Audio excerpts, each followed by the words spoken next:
Эфирда атна яңалыклары, студияда Әлфина Хуҗина, исәнмесез? Температура белән шифаханәләрдә кабул итмиләр, кая барырга кирәк? Бала карыйм дип тик утырмыйлар, Алабуга әниләре яңа һөнәр үзләштерә. Җәлил уклары бәйгесе нәтиҗәләре билгеле, һәм Алабугалар Орфей бәйгесендә җиңүчеләр. Хәзер бу һәм башка яңалыклар турында тулырак. Озакка сузылган пандемия аеруча уяу булырга кирәклеген күрсәтә. Бүген беренче бурыч авыру чыганаклары барлыкка килүгә юл куймау.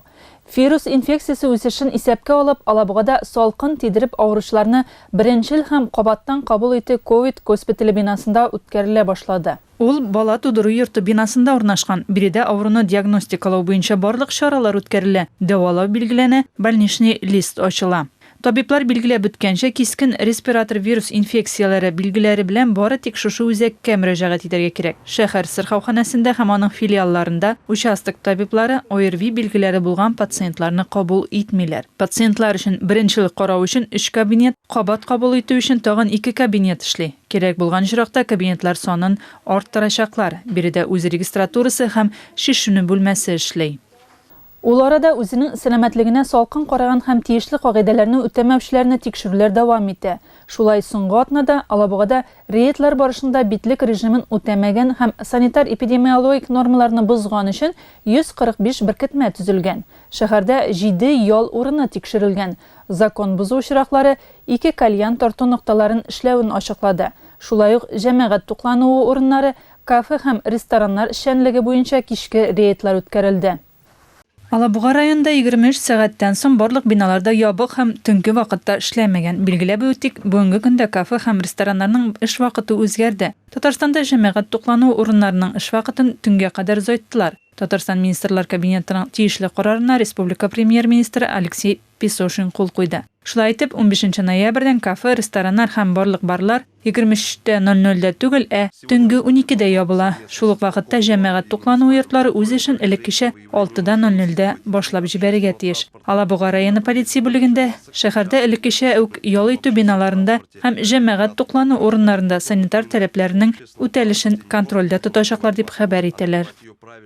Татарстанда яңа елда уза торган чыршы бәйрәмнәрен гамәлдән чыгарырга җыенмыйлар. Мәгариф һәм фән министрлыгына ата-аналардан күп санлы мөрәҗәгатьләр килгән. Искәртик, бүгенге көндә балалар бакчаларында һәм мәктәпләрдә теләсә нинди масса күләм чараларын үткәрү тыела.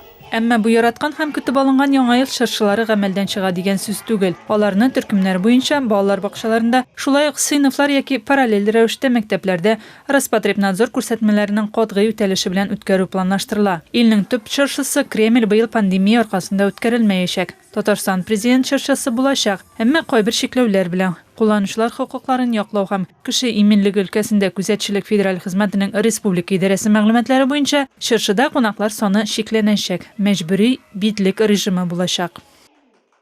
Алар бала карау ялында да тик утырмый. Сүз декрет ялында утыручы әниләрнең яңа белем алулары турында. Ел башыннан укуларга 141 хатын-кыз җибәрелгән. Шуның 63-ы яңа һөнәргә ия булган инде. Укытуның төп максаты хатын-кызларга элеккеге эш урынына кайту өчен квалификацияны күтәрү яки төбәк хезмәте базарында ихтыяҗ булган һөнәр буенча яңадан уку мөмкинлеген бирү. Мәшгульлек үзәге хатын-кызларның мәшгульлегенә ярдәм итү, 3 яшькә кадәрге балалар өчен мәктәпкәчә белем бирү шартларын тудыру федераль проекты һәм Алабуга районында демография милли проекты кысаларында әниләрне бушлай укыта. Алабугада халыкны эш белән тәэмин итү үзәге белгечләре хәбәр иткәнчә, хатын-кызлар төрле белгечлек буенча белем ала. Мәсәлән, чәч тараш, бизәнү, тырнак ясау, ландшафт дизайнеры һәм пешекче курсларын тәмамларга була. Шулай ук хатын-кызларның В категорияле машина йөртүче, АЗС операторы, транспорт буенча белгеч логист, бухгалтер һәм хезмәткәрләр буенча менеджер һөнәрләрен алу мөмкинлеге бар. Хатын-кызлар үзләре билгеләп беткәнчә, яңа һөнәр буенча белгечлек алу алар өчен хезмәт базарында ихтыяҗ булган һөнәр сайлауда яңа мөмкинлекләр бирә. Галиәскәр Камал исемендәге Татар дәүләт академия театрында «Сагынырсызмы» спектакленең премьерасы узды. Аның авторы безнең элеккеге хезмәттәшебез Артур Шайдулла. 2019 елда ул яңа татар пьесасы конкурсында «Сагынырсызмы» әсәре белән җиңеп чыга. Тормышка ашкан хыялның тәме һәм исе бар. Минем хыялның исе Камал театры сәхнәсе исе. Камал театрының баш режиссеры Фәрит Бикшәнтәев әсәрне сәхнәгә куярга алына һәм башкарып чыга. Тема актуаль, бигрәк тә хәзерге вакытта. Вакыйга вокзалда бара. Автобуслары ватылган бер төркем пассажирлар, таксист һәм аның пассажирлары, дальнобойщик барысы да сәер генә бер автовокзалга юллыгалар. Автобус килгәнне көтәләр, ләкин ул автобус аларны кая алып барачак? Анда бары тик гөнаһларын танучылар гына утырачаклар икән. Уйландыра да, көлдерә дә, елата да торган спектакль. Ни өчен спектакльнең исеме Сагынырсызмы? Анысын барып карагач белерсез. Премьераны шулай 19 ноябрьдә, 2 һәм 25 декабрьдә һәм 6 гыйнварда күрергә мөмкин. 180-нән артык катнашучы Алабугада Җәлил укулары 3нче халыкара әдәби бәйгесенең муниципаль сойлап алу туры узды. Башка еллар белән чагыштырганда катнашучылар саны 2 тапкыр диярлек арткан. Бәйгедә катнашучылар Муса Җәлил шигырьләрен генә түгел, башка шагыйрьләрнең шигырьләрен татар, рус һәм инглиз телендә яттан укыдылар.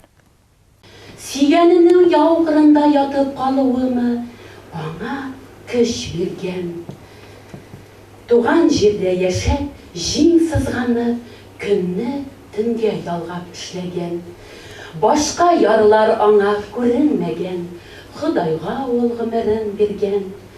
Буйсынган ул язмыш сынавына, ипләп кенә айлар, еллар үткән.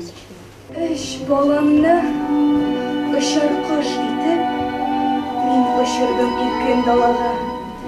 Әйтсегезче, зинһар, үз итеп, сагыш белән кипкән анага. Кайда йөри минем улларым? Ана күңеле тели белергә. Кая илтә язмыш юлларын? Җиңүгәме? Әллә үлемгә? Звонокка буем җитмиме? Җитми шул дип, кая үзем басым? Бернеме дип, әллә икеме? 5 дип басам. Шуннан бала әйтте: Абзыкай, син нинди йөрәкле, әйдә, кайчык. Хәзер уча чыкса, икебезгә дә бирер кирәкне.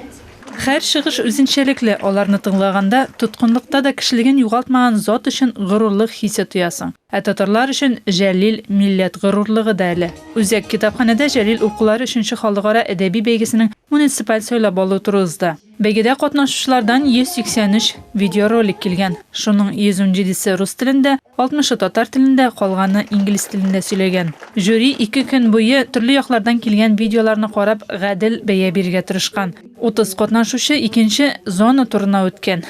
Мин бу конкурста беренче тапкыр катнаштым. Муса Җәлилнең шагыйрь шигыре белән. Җиңәрмен дип уйламаган идем. Аллага шөкер, җиңеп чыкканмын. 2нче турга килдем. Мин бик шат. Рәхмәт бик зур. Муса Җәлилнең шигырьләрен ошый электән үк яшь чакта ук аның шигырьләрен тыңлап үстек, үсәбез дә. Балаларга да шулай ук Муса Җәлилнең шигырьләрен тыңлаттырабыз. Без аларны һәрвакыт тыңларга тиеш, чөнки алар безнең бөек шагыйрьләребез. Бу шигырьне инде мин 9 май алдыннан язган идем. Үзебезнең авылдашым, күршем Дарҗабинне күз алдына китердем дә. Тукталем әйтәм, шушыңа язып карыйм әле мин. Ул бит тыл ветераны, ул бит кыз әби. Ул бит инде барыбер сугыш вакытында үзенең ярдәмен күрсәткән кеше, юкбашларын бәйләп, бөтен хатыннар белән бергә дип әйтәм, кызлар белән, яшьләр белән бергә фронтка посылкалар җибәргән әби, кыз әби бит инде ул. Шуңа күрә шул Дарҗа әбинең тормышында беләм инде, күршеләр булып яшәгәч, шигырьдә аның Дарҗа әби тормышы аша, аның гомере аша ватан сугышының бөтен авырлыгын, хатыннарыбызның нинди көчле булуларын күрсәтәсем килде. Район турында җиңүчеләр Кукмарада узачак, зона турында катнашачак. Җиңүчеләрнең исемнәре февраль аенда игълан итәчәкләр. Тавышның матурлыгы, башкару осталыгы һәм совет эстрадасына мәхәббәт.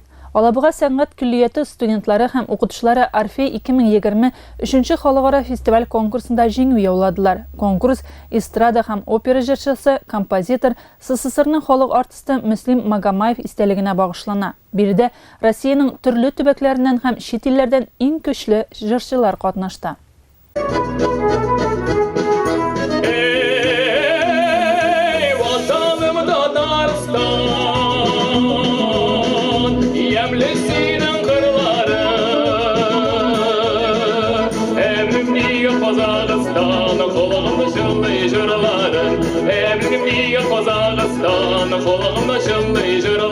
Ул Алабуга Мөслим Мыгамаева, Илнур Габдрахмановны халык артисты белән бик еш чагыштыралар. Ул Совет эстрадасы җырларын яратып башкара. Менә инде 3нче ел Илнур Габдрахманов Арифи халыкара фестиваль конкурсында катнаша. Иҗади сынаулар Грозный шәһәрендә уза. Быел ул 1нче дәрәҗә дипломант булды. Илнур белән бергә әлеге фестивальдә тагын 3 алабугалы катнашты. Аларда Алабуга мәдәният һәм сәнгать көллиятеннән иде. Конкурста катнашу өчен көллияттән 10 гариза бирелгән. Шуларның 4-се икенче турга үткән. Бу исемлектә Илнурдан кала тагын Эльмир Садриев, Галия Пшембаева һәм Элина Хафизова бар. Әйтергә кирәк, биредә Россиянең барлык төбәкләреннән һәм чит илләрдән иң көчле җырчылар катнашты. Барлыгы 50дән артык кеше.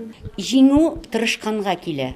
Шуңа да безнең менә бу 4 бала шушы конкурста үзләренең тырышлыклары белән, укытучыларының тырышлыклары белән шушы уңышка ирештеләр.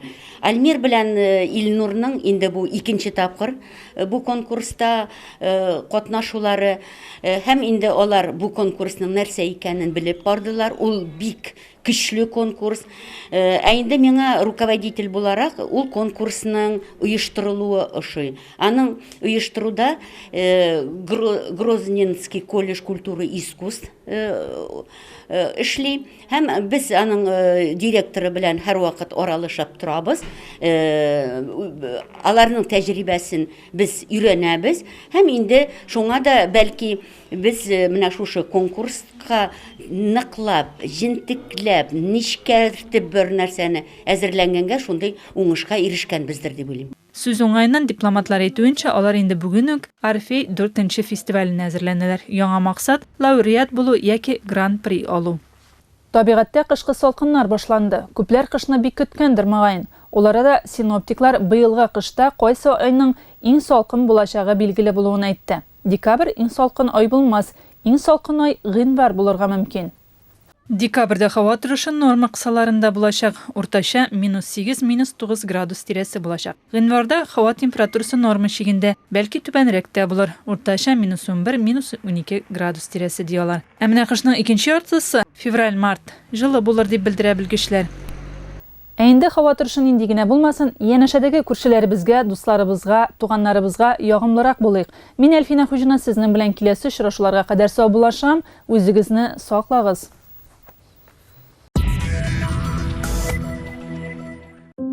Прогноз погоды на 22 ноября. В Елабуге воскресенье пасмурно, без осадков. Днем температура составит -4 градуса, ночью -7. Атмосферное давление будет составлять 765 мм ртутного столба.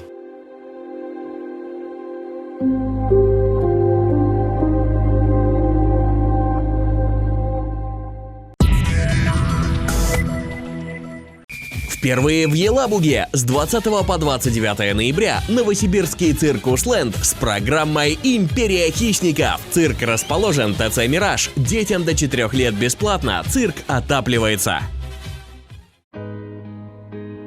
Нурлы иртә, кояш нуры, күңел нуры, Алабуга нуры, Алабуга нуры, Алабуга нуры. Алабуга нуры безнең нурлы газетабыз. Районда булган вакыйгалар, хәбәрләр, кызыклы әңгәмәләр, намаз вакытлары, телевизион программа, белдерүләр, район сулышы, аның ни белән яшәве хакында хәбәрдар булырга теләсәгез, Алабуга нурына язылмый калмагыз.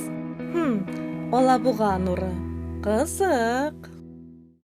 Совершим добро вместе. Фонд Анжелы Вавиловой собирает средства для лечения детей из Елабуги. Им срочно нужна ваша помощь. Каждый рубль может помочь детям с тяжелыми заболеваниями. И даже незначительный вклад способен помочь ребенку вновь стать счастливым и здоровым. Давайте вместе поможем вылечиться детям из Елабуги. Гражданам, подавшим заявление на получение выплаты по уходу за нетрудоспособными пенсионерами, в случае трудоустройства на работу необходимо срочно обратиться в пенсионный фонд для прекращения выплаты. Пришло время менять резину. Но только в этот раз все будет быстрее и проще, чем обычно. Экономь свое время с интернет-магазином «Колеса даром». Все шины, диски и автотовары в одном месте. колесадаром.ру. Город Елабуга, проспект Нефтяников, дом 4. Телефон 8 987 238 51 11.